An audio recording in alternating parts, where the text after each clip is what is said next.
Donald Trump sera le 47e président des États-Unis et s'installera à nouveau à la Maison-Blanche pour un second mandat. Mais comment a-t-il fait? Après une nette victoire contre Kamala Harris et le Sénat qui redevient républicain, on vous explique les 3 ingrédients de sa victoire. Le premier ingrédient de la victoire de Donald Trump, c'est sa campagne particulièrement réussie dans les swing states. Sans surprise, les États traditionnellement républicains se sont largement prononcés en faveur de Donald Trump. De son côté, Kamala Harris a également su conserver les États démocrates, comme la Californie ou encore l'État de New York. Mais dans les 7 États clés, annoncés très serrés, la candidate démocrate n'a pas su convaincre. Par exemple, le Wisconsin, le Michigan, la Pennsylvanie, la Géorgie ou la Caroline du Nord ont été remportés par Donald Trump. La stratégie de Kamala Harris dans les swing states, elle paraissait plutôt bonne. C'est-à-dire qu'elle donnait l'impression d'avoir compris tout ce que Hillary Clinton en 2016 avait raté. Et donc c'était l'anti-Clinton. Elle a fait tout ce que les gens ont dit qu'il fallait que les démocrates fassent. Sur le terrain, il y avait vraiment une bonne infrastructure de campagne qui avait l'air, je parle au passé maintenant, bien plus étendue, bien préparée en amont que celle des républicains. Trump n'avait pas ces milliers de militants qui sont allés faire du porte-à-porte, par exemple, donc les 2 derniers week-ends. Si la différence ne s'est pas faite dans l'occupation du terrain par les militants, eh ben ça s'est fait dans les médias. Enfin, il n'y a pas 1000 façons de parler aux gens. Donc je pense que le jeu médiatique de Trump était sans doute très bon. The image of our country is terrible. It's terrible. It's a failed country. That's what it is. They view us as a nation in decline, but even worse, I shouldn't have left. I mean, honestly. Je pense qu'avec le recul, on se rendra compte que dans les derniers jours, toute la pub gratuite qu'il a eue, par exemple, en allant travailler chez McDo, toutes ces images qu'on a trouvées tellement ridicules avec le camion de poubelle, tout ça habillé en éboueur. Et ça a saturé le paysage médiatique, c'est gratuit. Et force est de constater que ça a dû convaincre suffisamment d'indécis de pencher vers lui ou carrément d'électeurs démocrates de basculer vers lui.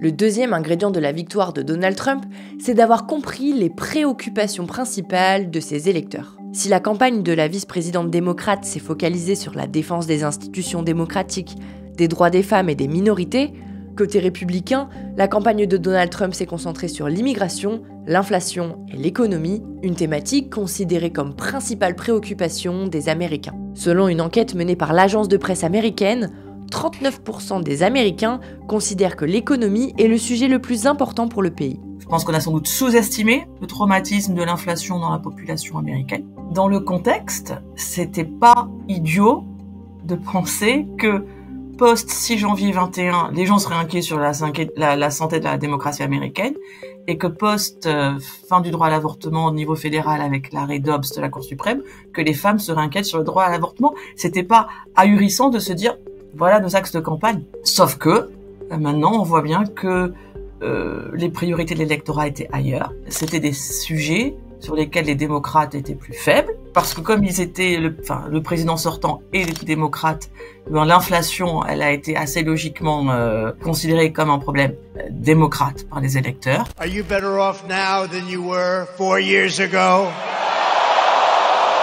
Pendant toute sa campagne, Donald Trump a donc martelé des messages politiques sur des thèmes chers aux Américains. Le deuxième exemple, c'est l'immigration, considérée comme la deuxième préoccupation des Américains. On day one, I will launch the largest deportation program in American history to get the criminals out. Toujours selon cette même enquête, seuls 4% des Américains ont déclaré que la politique étrangère était un facteur principal de leur vote. Le paradoxe de la superpuissance américaine, c'est que les États-Unis sont une puissance hégémonique dans le monde, mais la population de cette puissance hégémonique ne se préoccupe pas trop de cette hégémonie, n'est pas intéressée par les questions internationales. Les États-Unis, pour eux, Gaza, l'Ukraine, Taïwan, c'est très très loin. Il y a une indifférence de l'électorat, de la majorité de l'électorat, pour ces questions-là. Et l'idée que de toute façon, je pense avec cette élection de Trump, que Trump c'est un homme fort, et qui sera fort à la maison et à l'étranger.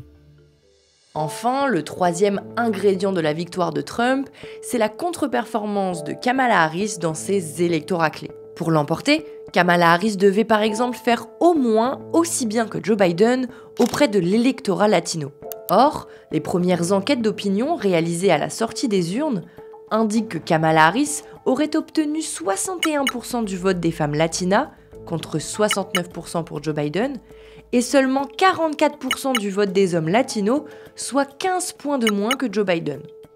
Je pense que les démocrates, et on pourrait dire sans doute toute la gauche occidentale, se bercent de l'illusion depuis des années que les minorités sont de gauche. Les chiffres que vous montrez sont fascinants parce que ça prouve que ce n'est pas vrai, que les latinos qui sont présents aux États-Unis, en fait, c'est des électeurs comme les autres. And I'm so proud that we're getting support from Latinos like never before.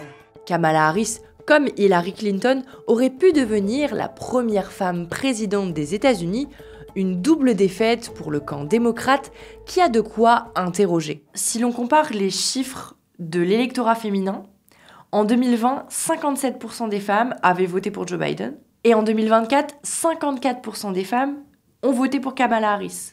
Pourquoi les femmes ont plus voté pour un homme que pour une femme? Il va falloir affiner ces statistiques parce que je crois que le nœud du problème, il est exactement là. En 2016, on avait vraiment été dans un déni assez frappant de la misogynie de l'électorat comme un des facteurs, pas le seul, mais un des facteurs de la défaite d'Hillary Clinton.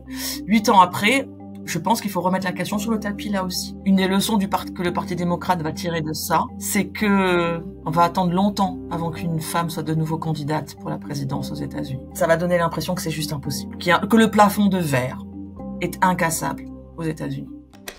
C'est le moment de vous abonner à notre chaîne pour continuer à suivre et à tenter de comprendre cette Amérique qui plonge à nouveau pour 4 ans de présidence Trump. Trump n'est pas une anomalie. Là, il a gagné le collège électoral et le vote populaire. Il n'y a pas de photo finish. Tout le monde pensait que ça allait durer des jours et des jours. On s'est tous trompés. Tous. C'est un choix. C'est pas une erreur. C'est pas un accident.